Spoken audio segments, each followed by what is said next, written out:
Oke, bertemu lagi dengan Kak Sigit di Bimbel Privat Like Education, Pengilingan Cakung, Jakarta Timur. Nah, hari ini Kak Sigit mau ngejelasin salah satu rumus ya yang ada di bab listrik dinamis kelas 9 ya. Jadi ini catatan les buat murid Kak Sigit. Hari ini pengen Kak Sigit hapus, tapi sayang banget kalau langsung dihapus. Jadi Kak Sigit mau jelasin dulu buat kalian. Oke, kita mulai dengan mengucap basmalah. Bismillahirrahmanirrahim. Nah, ini itu tentang bab listrik dinamis. Listrik dinamis itu adalah listrik yang arus listriknya itu mengalir pada suatu rangkaian listrik. Nah, sebelum masuk listrik dinamis, itu bab sebelumnya itu tentang listrik statis, yaitu listrik yang diam kayak gitu. Jadi dia tidak mengalir pada rangkaian listrik. Nah, pada listrik dinamis itu ada rumus yang namanya rumus kuat arus listrik, yaitu I sama dengan Q per T. Ini Q kecil ya, jadi I sama dengan Q per T.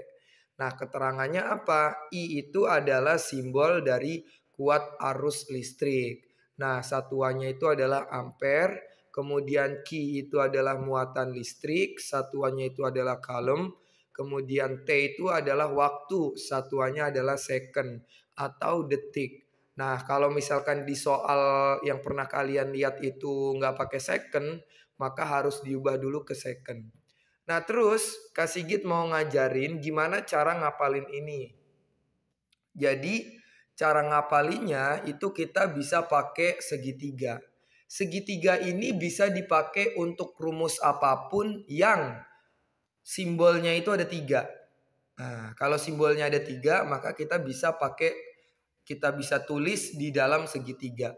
Kenapa Kak Sigit suka ngapalin rumus pakai segitiga? Karena segitiga ini ngemudahin kita. Nah, segitiga terus dibagi 3 ya, tuh 2, 3. Nah, di sini adalah I, di sini adalah Q, di sini adalah T. Ini Q ya.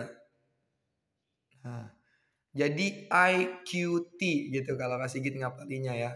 IQ itu kan kita sering ngapalin ya, IQ ya. Kecerdasan seseorang, IQ.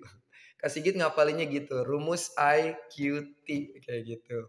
Jadi I itu adalah kuat arus, berarti rumus kuat arus gimana Kak? I sama dengan Q per T. Nah, sama kan? Tuh.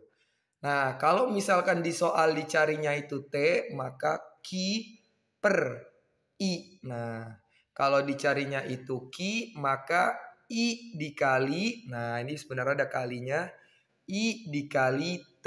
Nah, itulah alasannya kenapa Kak Sigit suka banget kalau misalkan ada rumus dengan 3 simbol, maka Kak Sigit buat dengan menggunakan segitiga. Oke, sampai sini dulu kita akhiri dengan mengucap hamdalah. Alhamdulillahirobbil alamin.